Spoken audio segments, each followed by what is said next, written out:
Yamuna tira vanachari.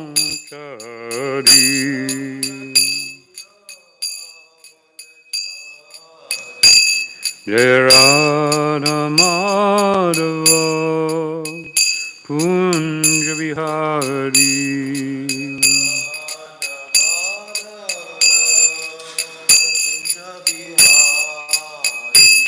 Jai Radha Madhava Kunja Vihari.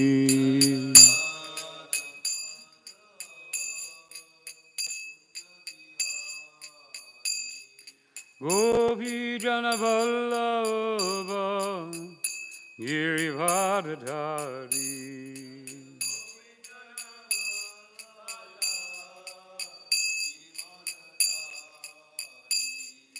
Yashoda Nandana Vrajajana Ranjana.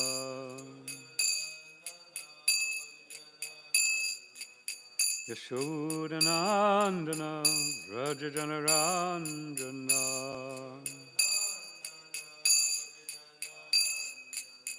Yamuna Tira Vanachari.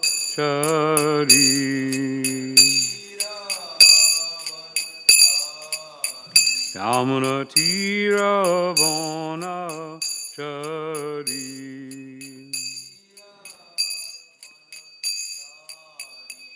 Jai Radha Madhava Kunja Vihari.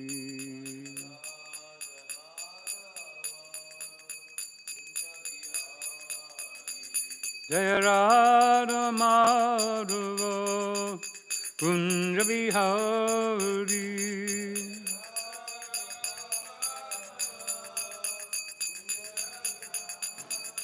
Hare Krishna, Krishna Krishna, Hare Hare, Hare Rama, Rama Rama, Hare Hare.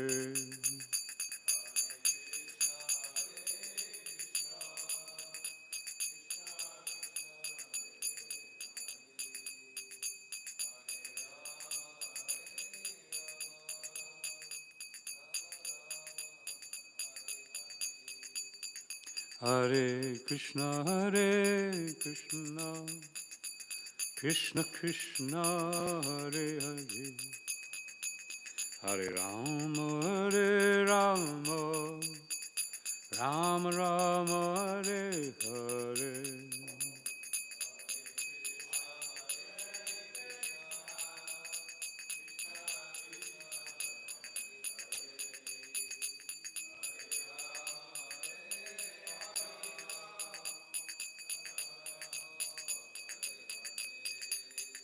Hare Krishna, Krishna Krishna, Hare Hare, Hare Rama, Rama Rama, Hare Hare.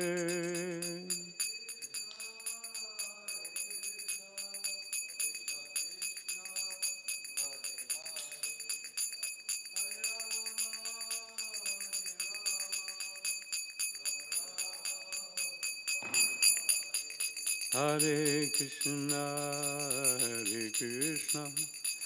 Krishna Krishna, Hare Hare, Hare Rama, Rama Rama, Hare Hare.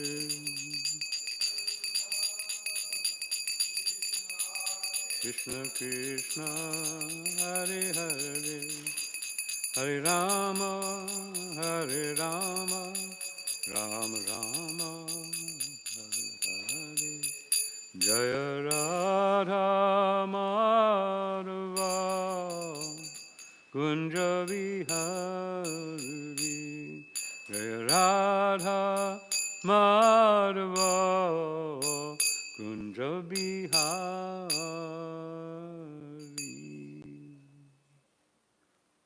Jai Om Vishnupada Paramahansa Parivajika Charitatera Sata Sri Srimad-Bhagavatam Goswami Sri Bhaktivedanta Swami Srila Prabhupada Ki Jai. Ananta Koti Vaishnavrinda ki jai.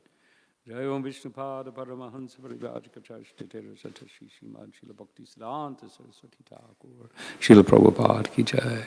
ISKCON founder Acharya Srila Prabhupada ki jai. Nama Acharya Srila Haridas Thakur ki jai. Prem se kaho Shri Krishna Chaitanya Prabhu Nityananda Shri Advaita Gadadhar Shivasari Gaura Bhakti Vrinda ki jai. Shri Shri Radha Krishna Gopa Govinath Shama Kunda Radha Kunda Giri Govardhan ki jai. Shri Vrindavan Dham ki jai, Shri Mayapur Dham ki jai, Ganga Mai ki jai, Jamun Mai ki jai, Tulsi Maharani ki jai, Bhakti Devi ki jai, Srila Prabhupada ki jai, Samaveta Bhakta Vrind ki jai. All glories to the assembled devotees, all glories to the assembled devotees, all glories to the assembled devotees, all glories to Shri Guru and Shri Gauranga, all glories to Srila Prabhupada. Hare Krishna.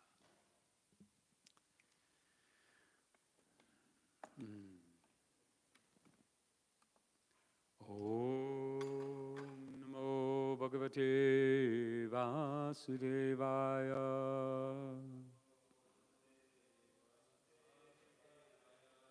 Om Namo Bhagavate Vasudevaya.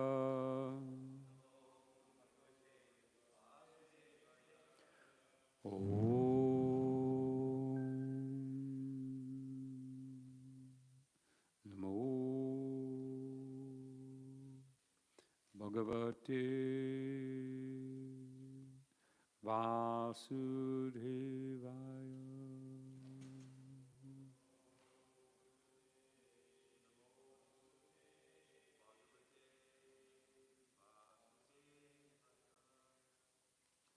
Hare Krishna. So we're continuing our reading of Srimad-Bhagavatam in the third canto, chapter 13, and we're hearing about the appearance of Varahadev, the boar incarnation of Sri Krishna.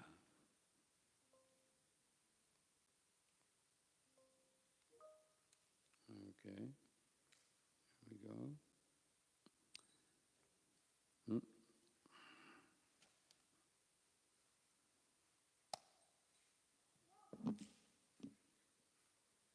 You get the verse here.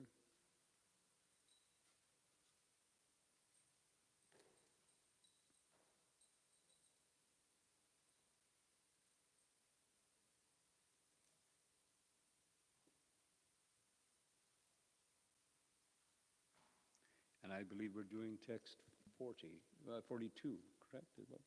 42.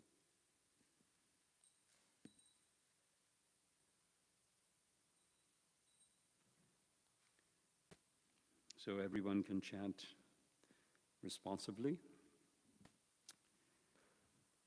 Samstapayanam jagatam sathashtusham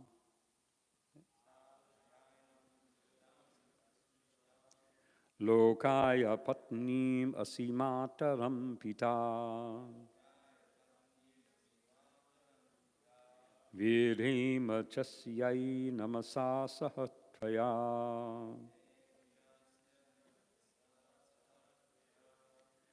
yasyam sate jognim ivaranavada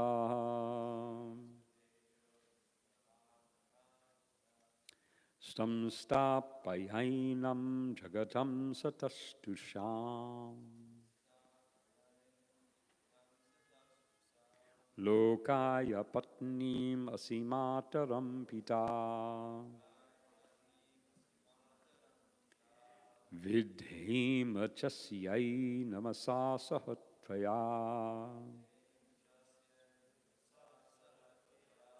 yasyam svati jognim ivaranavadaha.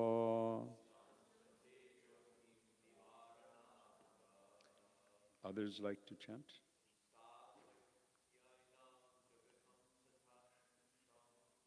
Samstapayainam jagatam satastusham Lokaya patni masimataram pita vidhema chasyais namasat sahatraya yasyam sate jogni varanavada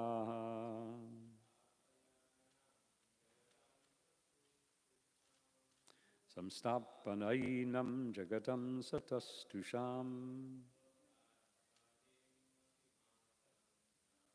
Lokaya patni masimataram pita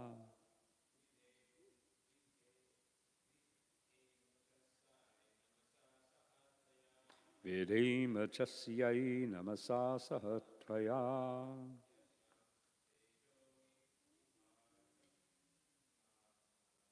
Yasyam sate jogni mivaranavada. Ladies?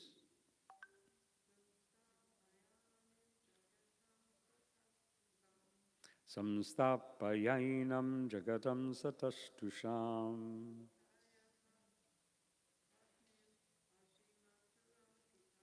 Lokaya patni masimataram pita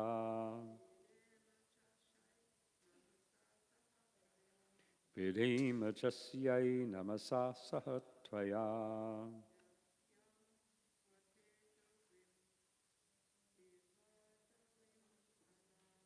Yasyam sate jogni mivaranavada. Would you like to chant?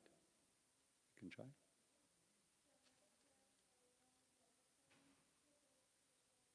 Samstapayainam jagatam satastusham Lokaya patni masimataram pita Vidhema chasyai namasat sahatvaya Yasyam sate jogni mivaranavada. Synonyms. Samstapaya enam. Raise this earth. Jagatam, both the moving and satashtusham, non-moving. Lokaya, for their residence. Patnim, wife. Asi, you are. Mataram, the mother. Pita, the father. Vidhema, do we offer. Cha, also. Asyai, unto the mother. Namasa, with all obeisances. Saha, along with. Tvaya, with you. Yasyam, in whom. Svatejaha, by your own potency. Agnim, fire. Eva, likened. Aranau, in the Arani wood. Adaha, invested. Translation and purport by His Divine Grace A.C. Bhaktivedanta Swami Srila Prabhupada. O Lord, for the residential purposes of all inhabitants, both moving and non-moving, this earth is your wife, and you are the Supreme Father. We offer our respectful obeisances unto you, along with Mother Earth, in whom you have invested your own potency, just as an expert sacrificer puts fire in the Arani wood. Purport. The so-called law of gravitation, which sustains the planets, is described herein as the potency of the Lord. This potency is invested by the Lord in the way that an expert sacrificial brahmana puts fire in the Arani wood by the potency of Vedic mantras. By this arrangement, the world becomes habitable for both the moving and non-moving creatures. The conditioned souls, who are residents of the material world, are put in the womb of Mother Earth in the same way the seed of a child is put by the father in the womb of the mother. This conception of the Lord and the earth as father and mother is explained in Bhagavad Gita 14:4. Conditioned souls are devoted to the motherland in which they take their birth, but they do not know their father. The mother is not independent in producing children. Similarly, material nature cannot produce living creatures unless in contact with the Supreme Father, the Supreme Personality of Godhead. Srimad-Bhagavatam teaches us to offer obeisances unto the Mother along with the Father, the Supreme Lord, because it is the Father only who impregnates the Mother with all energies for the sustenance and maintenance of all living beings, both moving and non-moving. Srila Prabhupada ki jai. Om Agina Timrandasya Ginanjana Shalakaya Chakshun Militam Jena Tasmai Shri Gurave Namaha Mukam Guroti Vachanam Bangaldaya Kati Jadkripa Tamaham Bande Shri Gurundi Natarinam Paramananda Mahadavan Shri Chaitanyeshwaram. Hare Krishna. So we'll speak a little on this verse, but we'll also speak some more today on the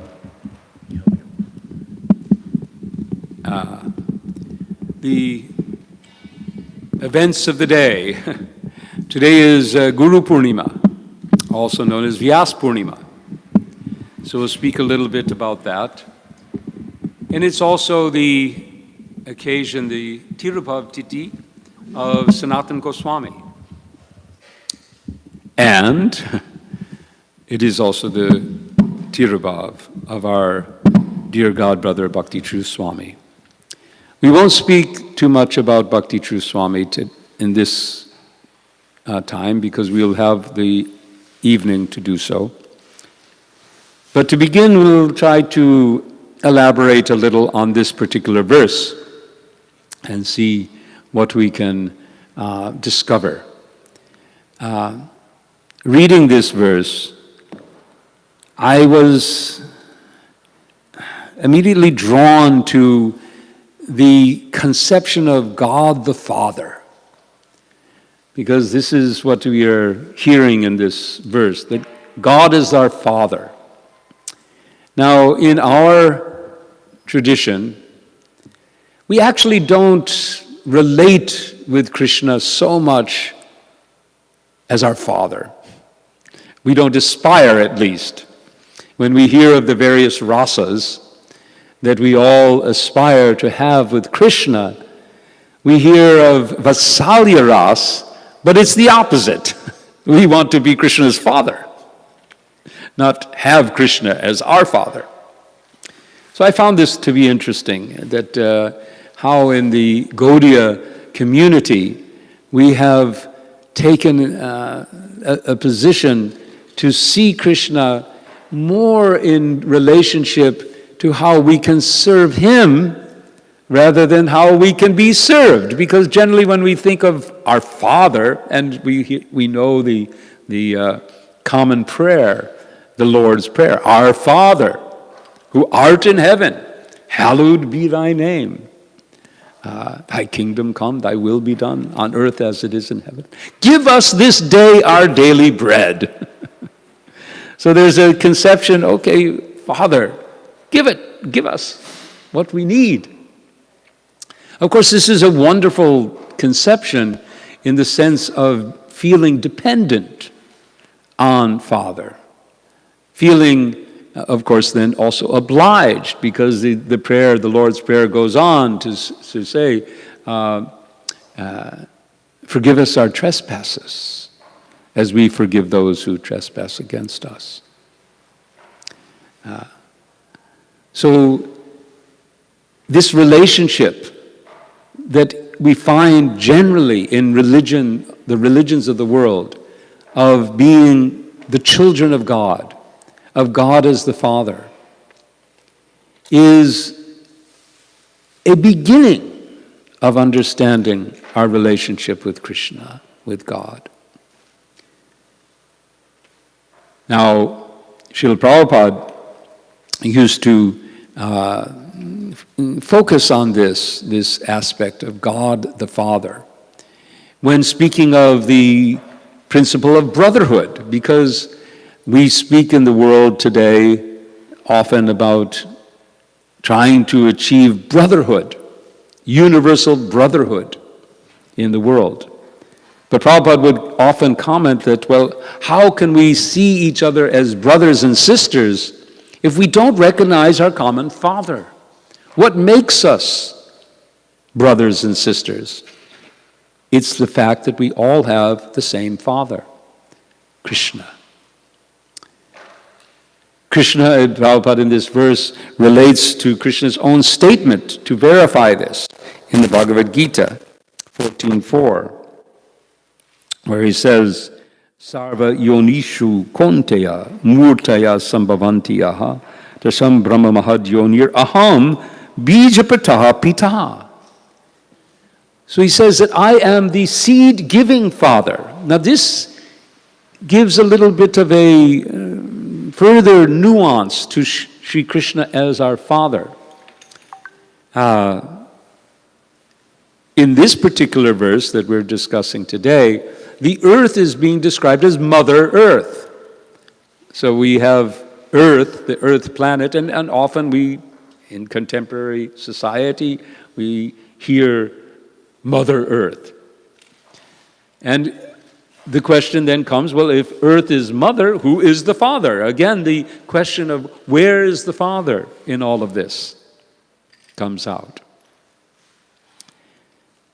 So to see Krishna as the Father and to see the material nature as Mother is a beginning of our ability to perceive God in our lives.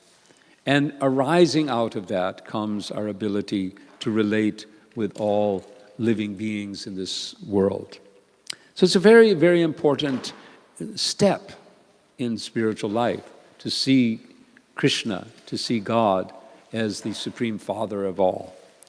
But as I was pointing out, in our tradition, as Chaitanya Mahaprabhu and then the Goswamis have given us, that once we have established that connection, we are parts and parcels of Krishna. We are the children of God.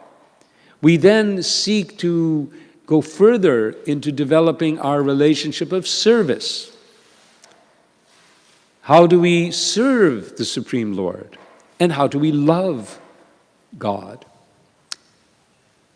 Love of God, love of the Father, we find in our mundane lives is centered around all the appreciation and gifts that we receive from our Father, if we are fortunate.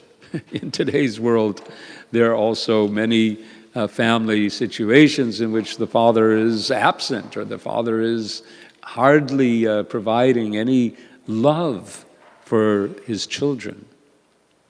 But when in a healthy family, the father is there to provide, of course, the material sustenance of the family, but also to provide love and care and attention. And the children reciprocate. The children feel that same love for the father in appreciation. So that sort of love we should begin to have with Krishna. We should begin in our relationship with Krishna.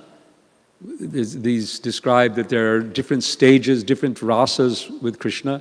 And I would suggest that this form of seeing Krishna as Father, that rasa is encapsulated in the Dasya ras. The Dasya ras, although I don't have a I can't point now to a specific reference, perhaps, Maharaj, you have some. But that when a jiva relates to Krishna as a child to father, that should be in the form of dasya, because the relationship should be focused on the attitude and feeling of wanting to serve the father. And we'd find this dasya ras, again, I didn't have time to study it and to explore. The children of Krishna and Dwarka, I believe, would be seen as relating with Krishna in a dasya mood. Is that correct? Or what would be their rasa? Anyway, it's something for us to study and research. But certainly in our position, when we see Krishna as the Supreme Father, it is our mood should be one of dasya, one of servitude, one of aspiring to be servant in love with Krishna. But we've seen that higher, or you could say more full in love and experience is when a devotee goes to see, becomes related or sees Krishna in a relationship of friendship. And then we find the relation, the Vatsalya Ras, where I don't see Krishna as my father, but I see myself as Krishna's father or Krishna's mother, and thus wanting to serve. It's interesting, I mean, we could go into many directions here to see how these rasas manifest in the different devotees, but including Bhumi. In this particular verse, we find Bhumi described as the wife of Krishna, of Varaha. And later on, I don't know if it describes so much in this chapter, the marriage of Varaha and Varahi, or Bhudevi, and then everything that comes forth, but that will come later. So these were some aspects that I thought we could meditate on in relationship to this verse, is to see Krishna as our Father, develop that sense of being servants of our Supreme Father, develop that sense of being connected with everyone through Krishna as the Supreme Father. But at the same, and see ourselves as loving servants, but at the same time aspire to become more and more intimate with Krishna and come into those relationships in which we can serve Krishna even more by adopting or coming into the mood of being Krishna's own parents, or parent-like. The Vatsalya Ras is shared not only by the direct parents of Krishna, but by all of the residents of Vraja, who all see Krishna in that way. And even, I'm told, that the cows, and that's why I started to make a connection with Bhumi, who's sometimes takes the form of a cow. So perhaps in that relationship she relates with Krishna in a different way. But still, the cows of Vrindavan, they see Krishna as their vatsa, as their calf. Vatsa is also a term for a calf. So much can be said about this verse, but we have a little, specific amount of time, and I really wanted to spend some time talking about the other qualities of today, being Guru Purnima and the disappearance day of Sanatana Goswami. Sanatana Goswami is such an important person in our line. So I think it's appropriate that we spend some time speaking about him. But first about Vyas Purnima. This day is observed particularly all over India as Guru Purnima. As Guru Purnima, it's a day in which people in general will honor and worship their teachers. So it's a kind of a generic, in our society we observe Vyas Puja for our specific guru. But in many instances, in many communities in India, this one day suffices for everyone. It's like the combined, all gurus, they all get worshipped on Guru Purnima. And why this day is chosen? Because it's the day, actual birthday of Vyasadeva. Vyasadeva, as we all should know, is celebrated as the compiler of the Vedas. I learned something today as I was preparing for this, that the actual term Vyasa means compiling or splitting. Vyasa. My daughter's not here, she's a Sanskritist, so she could maybe help me here. But he was born as Krishna Dvaipayana, was his birth name. And the position of Vyasadeva is a position that appears in every millennia of our universe. So a particular person takes this role. And in fact, because the role is so important, it's considered to be an avatar, a Shakti-avesha avatar, and that Krishna himself is empowering that personality to perform this work. The work, what is the work? The work is to take the Veda, which is originally one, and organize it into different sections.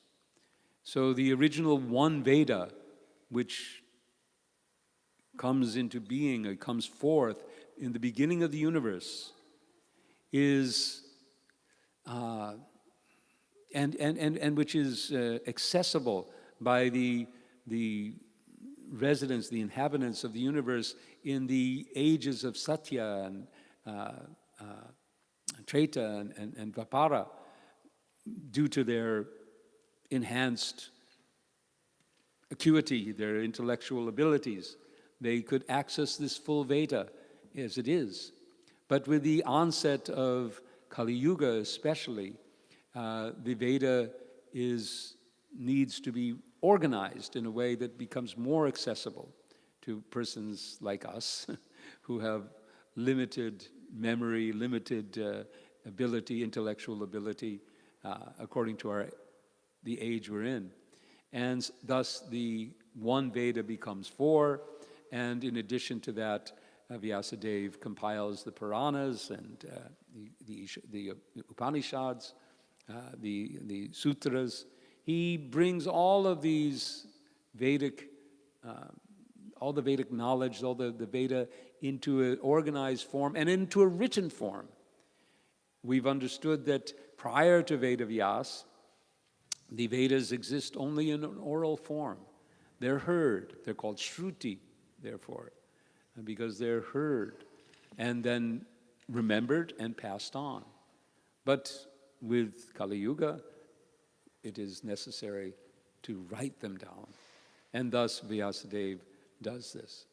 So Veda Vyas, Vyasadeva, is that empowered personality of Krishna, Krishna's Shakti-avesh avatar, or empowered incarnation, given this responsibility in every millennium. So Krishna Dvaipayana has taken this role in this millennium, and today he was born. I don't know how, 5,000 something years ago, not quite sure. Apparently he's still around. Apparently we don't ever celebrate his disappearance because he's still here. And he lives in the Himalayas. Excuse me? Yeah, he'll be here at the end of Kali Yuga. He's here till the end of the Kalpa? No, maybe, I guess, the end of the Kalpa. Yeah. So, anyway, he's around, and he's in the Himalayas. He lives in a cave. There's a wonder in Badrikashrama. And we understand that, of course, it's not visible to everyone, But he is visible to some of our acharyas, including our own Madhva Acharya, who is the Sampradaya Acharya for our Gaudiya Sampradaya. So Madhvacharya, according to our understanding, has went to see Vyasadeva, Vedavyas, and was the recipient of all of his blessings and realizations to propagate the Madhva lineage of the Brahma Madhva Gaudiya Sampradaya. So we have a great debt to Vyasadeva. Very, very great debt. Therefore, we celebrate this day to observe his appearance, but we also are celebrating this day with a disappearance. Now, this is how things work in the Gaudiya Sampradaya, how we celebrate both the avirbhav, the appearance of a great personality, and the tirobhav, the disappearance of a great personality. The sense is that when a great soul appears in this world is a cause for great celebration, but also when a great soul leaves this world, because that we understand that when a great soul leaves this world, that great soul is appearing in another world. So it's a simultaneous appearance, and there's an appearance within the disappearance affair. So, and in any case, it's an occasion for us to remember that soul, that personality. And today, that personality that I would like to spend some time remembering is Sanatana Goswami. So, Sanatana Goswami. So we have just a limited amount of time. It would take quite some time to really go fully into the life and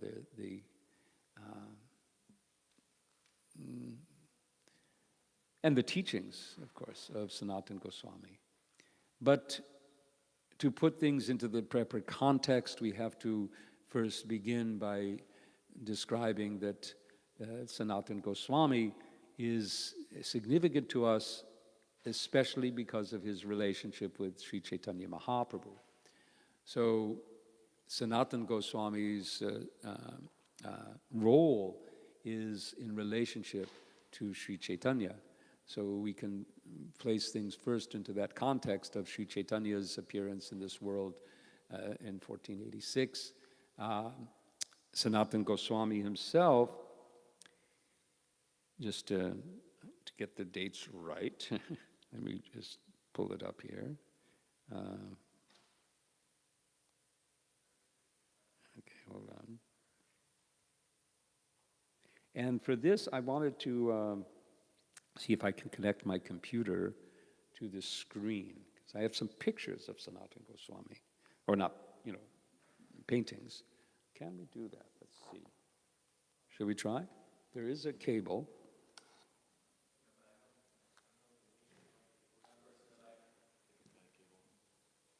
Yeah, well, we looked at, there is an HDMI cable, and so we will see if this works.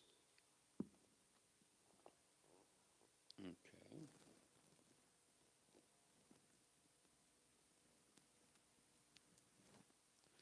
All right, so now.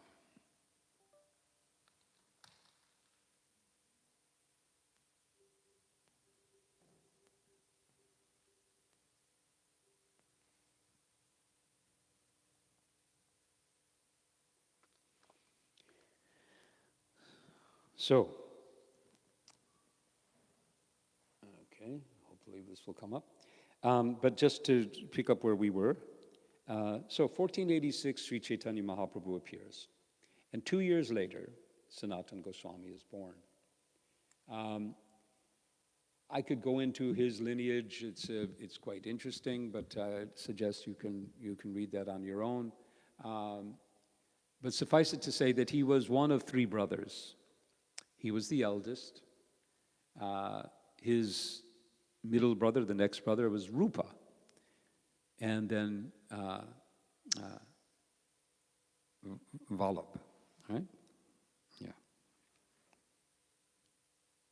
Okay, now what we got here? I want that.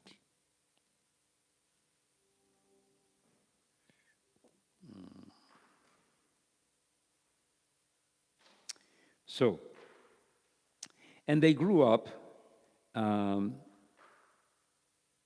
at a place called Ramkeli. They came to live at Ramkeli. I'm sorry, where did they grow up? I'm not sure where they grew up.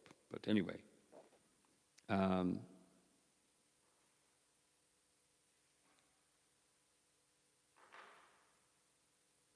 So,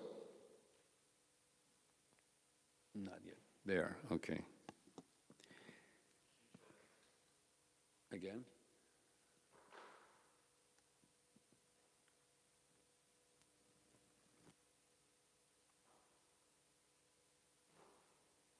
Sorry. Okay. Oh, there we go. All right. So, I'm going to then bring this.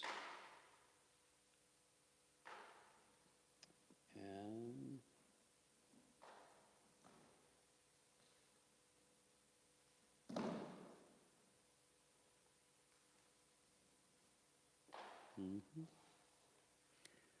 let's see if this works. No? Still not working? All right, well, if it doesn't work, it doesn't work. What to do? Oh. Okay, there we go. All right. So let's just fast forward, because Sanatana Goswami grew up as a devotee. He was entranced by the Bhagavatam. It's related that as a young man, he actually dreamed about the Bhagavat. And the next day, someone comes to his door and presents him the Bhagavatam. So he took this is a sign of God, and became very, very devoted to the Bhagavatam. He writes about how it was his life, the Bhagavatam. But he is a married man, a householder, he and his brother, particularly Rupa. And they enter into the service of the government of that area, Ramkeli. They became ministers to the Hussain Shah, who is I guess this is Mughal time. I'm not quite sure. It's an Islamic government, but although there are Hindus and Brahmins and so on, they are elevated to a great deal of service, and they accept all of this service to the extent they even took on Islamic names. They became Dhabir Khas and Sakir Malik. So, correct me, let's see, Sanatan was Sakir Malik, right? Anyway, so they just basically assimilated. They went right into it. They learned Persian, and Urdu, and they became scholars of both the Islamic and the Hindu traditions, the Vedic traditions.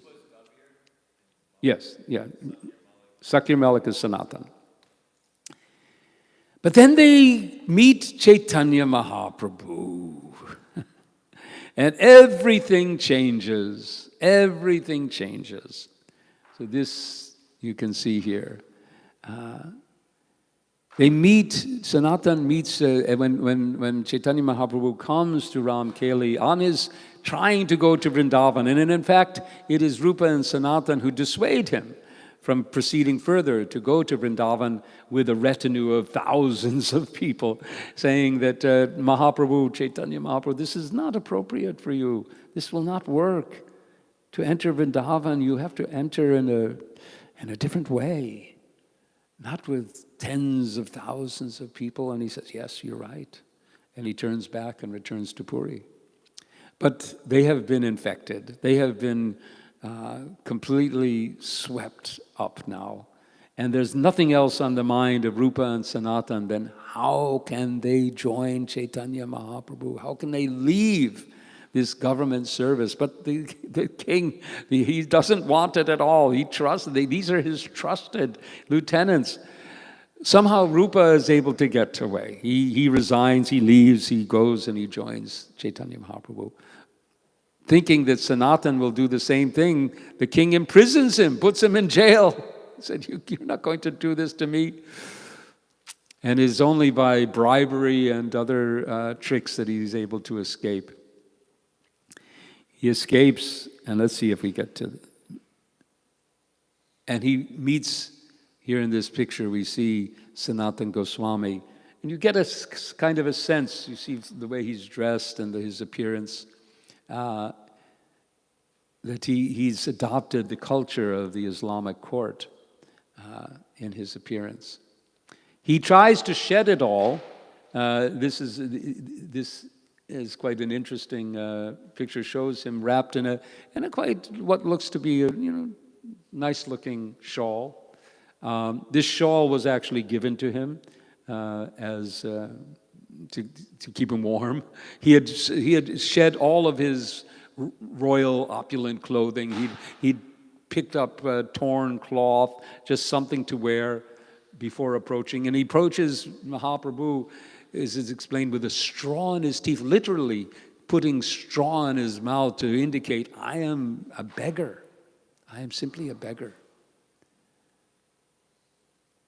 He gets a hint that Mahaprabhu has taken notice of his expensive shawl. And right after meeting with Mahaprabhu for the first time, he goes to a ghat or someplace, and he finds somebody with an old, torn, dilapidated quilt, and says, "Will you give me your quilt for this?" And the man kind of looks at him with eyes, thinking he's a bit crazy. This is an expensive, shawl that you have. You want to exchange it for my torn quilt? Yes, please. And he accepts this torn quilt. The next time he meets Mahaprabhu, Mahaprabhu gives him this indication. Yes, you've done the right thing. Now you are completely becoming completely detached. So again, as I said, so much can be said about Sanatana. At that time, after meeting Chaitanya Mahaprabhu let's see if I can get this to go to the next one. Yeah.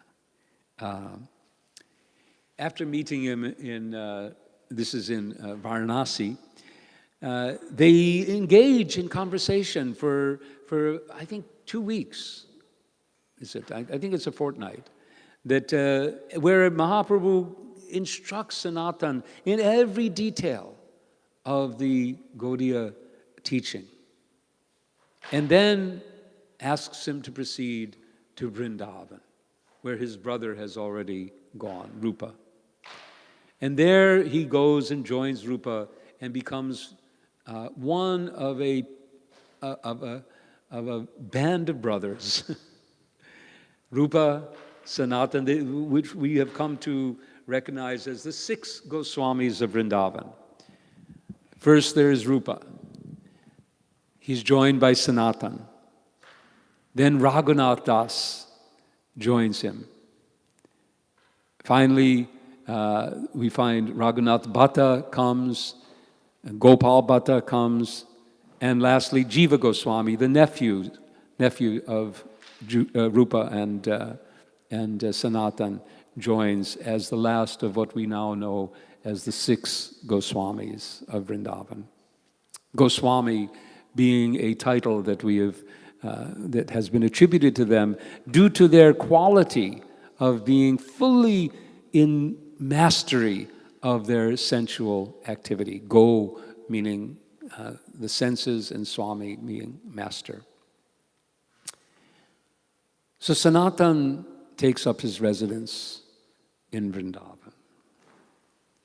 And there he lives for about 40-something years.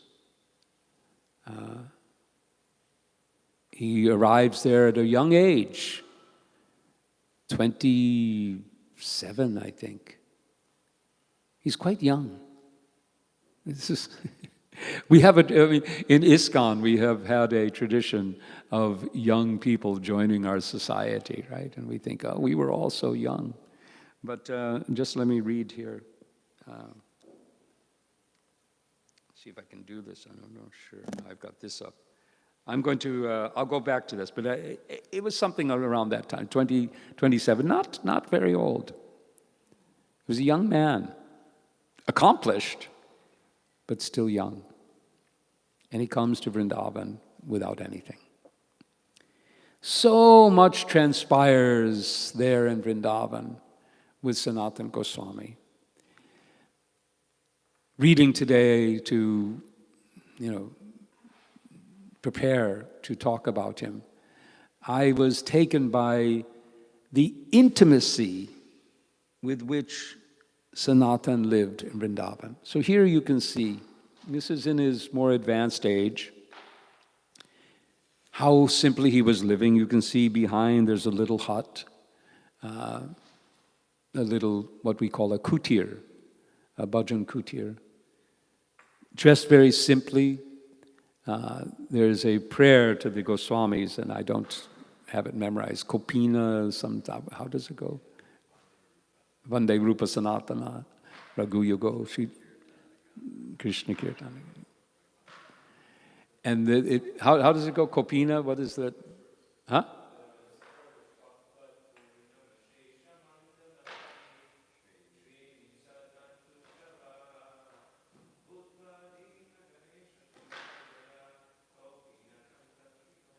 So they Shreya Mandala Pratim, they were leading in the society, but they rejected as tuchavat.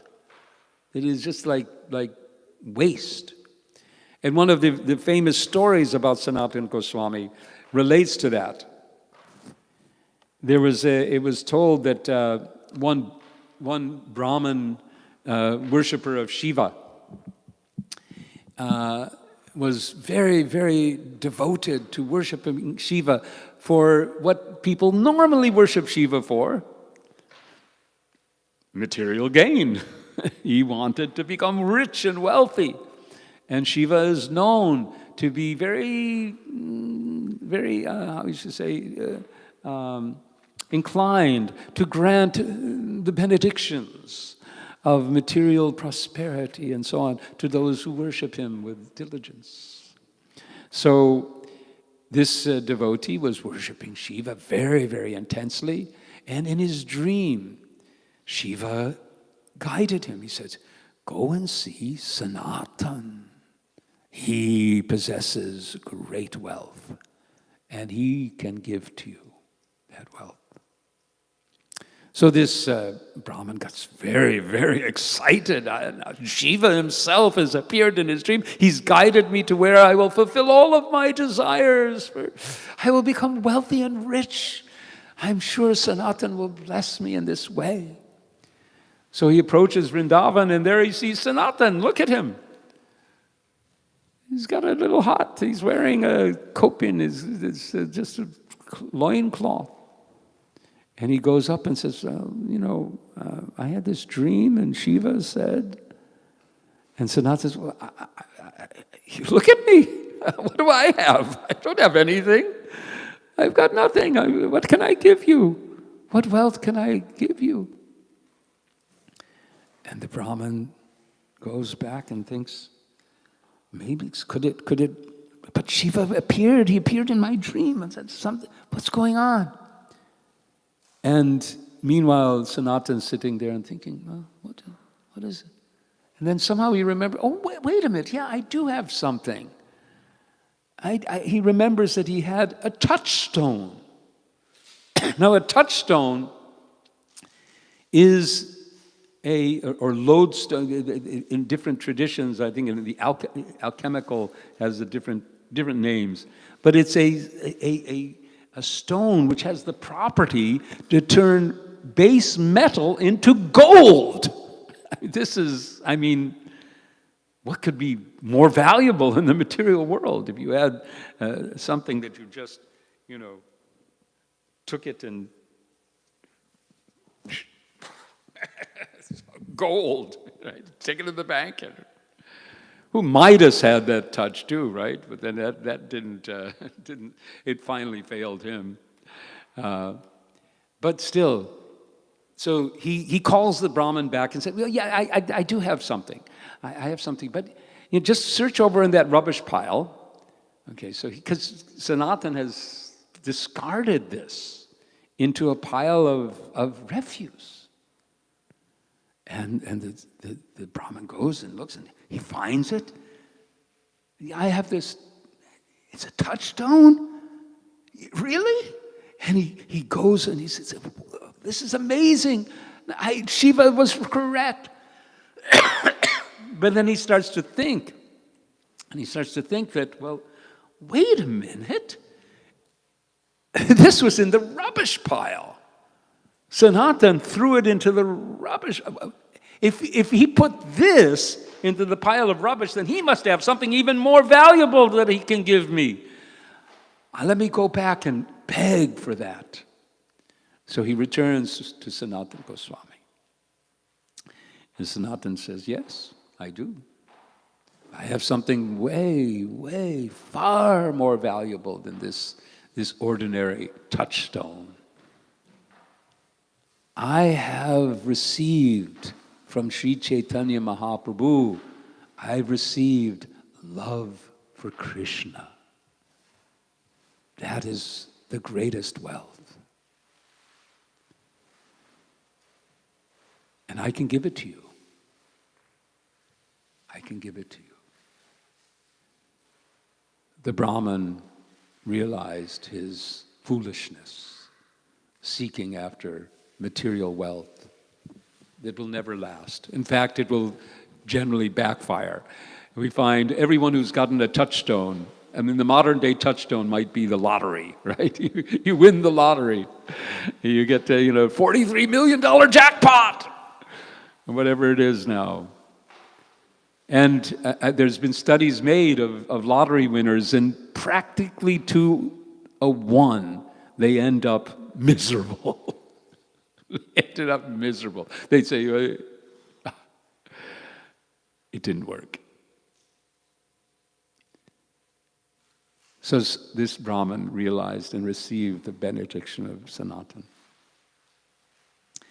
Another wonderful story that I feel we can share, where we have a little, well, we don't have time, but I'll try to briefly share the story of the Madan Mohan deity, because Madan Mohan, Sanatana Goswami, is known as that member of our community who brought us in connection with the deity of Madan Mohan, who represents who gives us the first stage of our relationship with Krishna, Sambandha.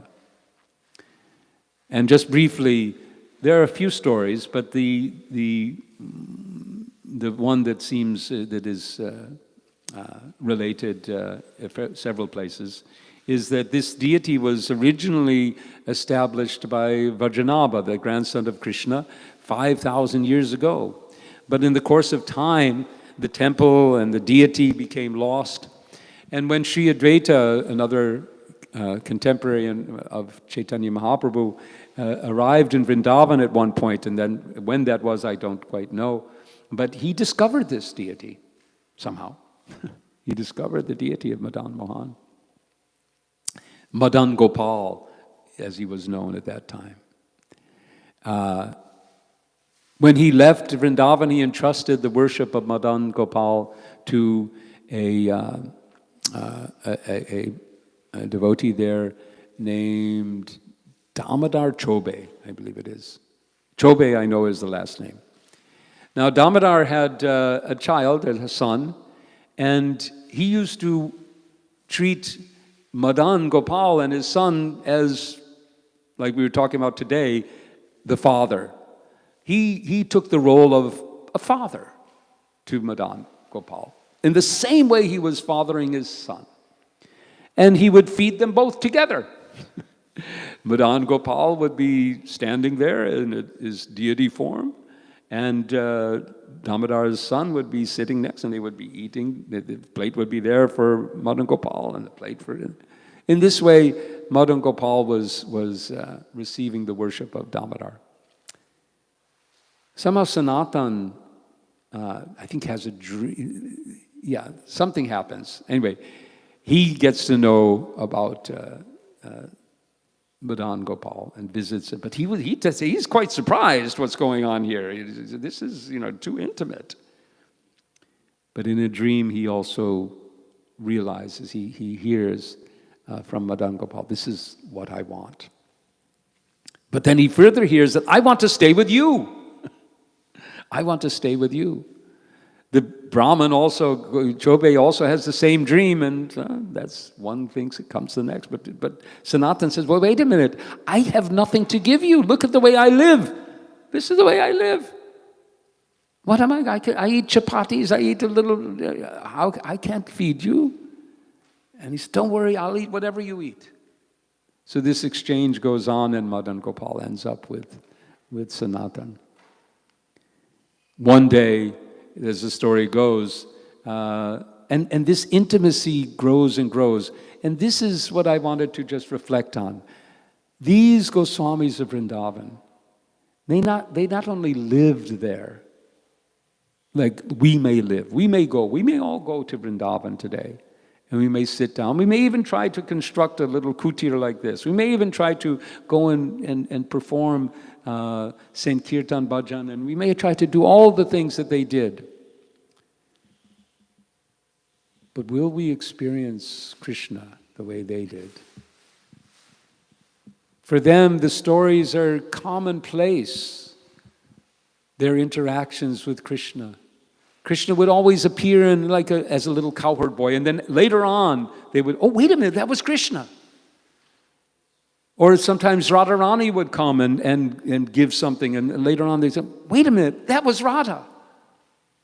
They came as ordinary village boys and girls, of course extraordinarily beautiful.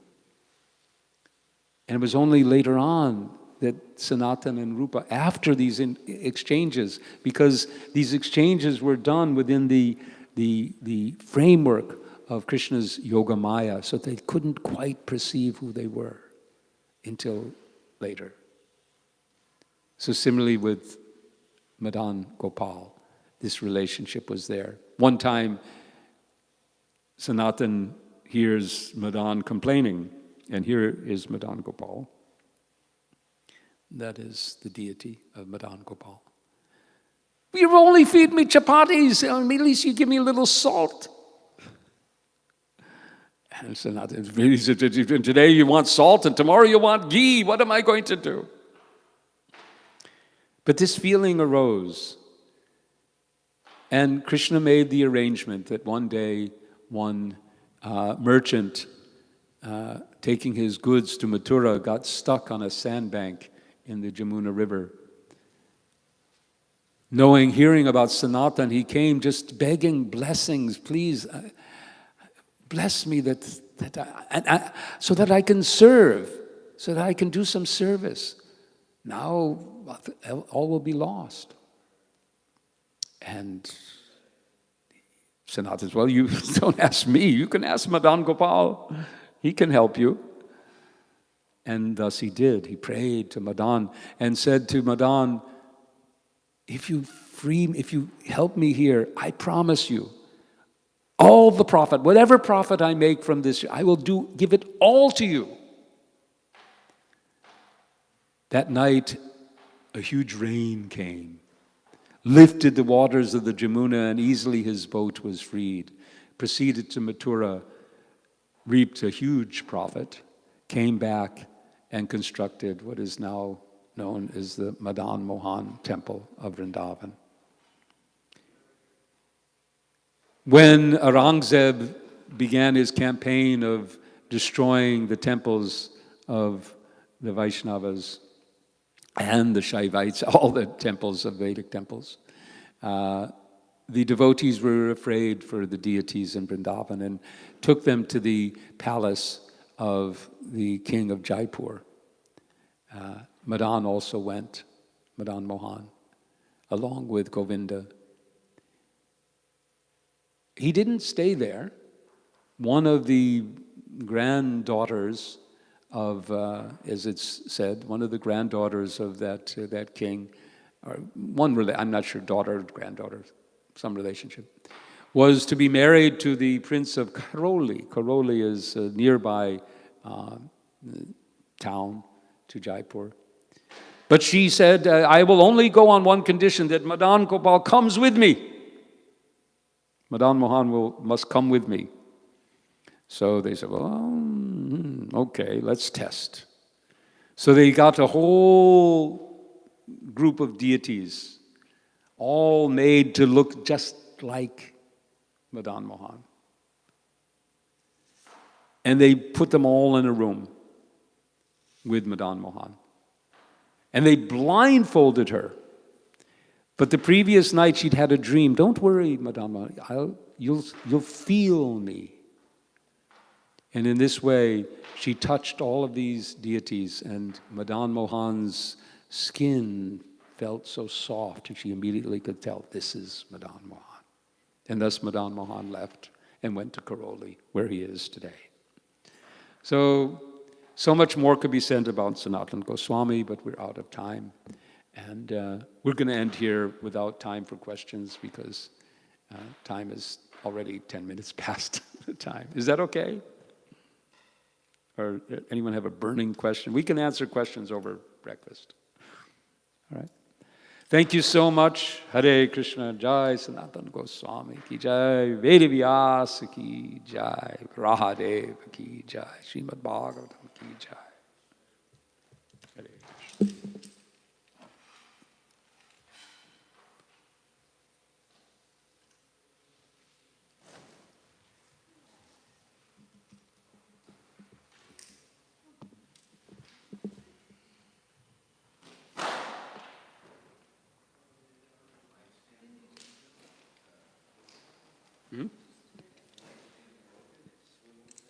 I don't know.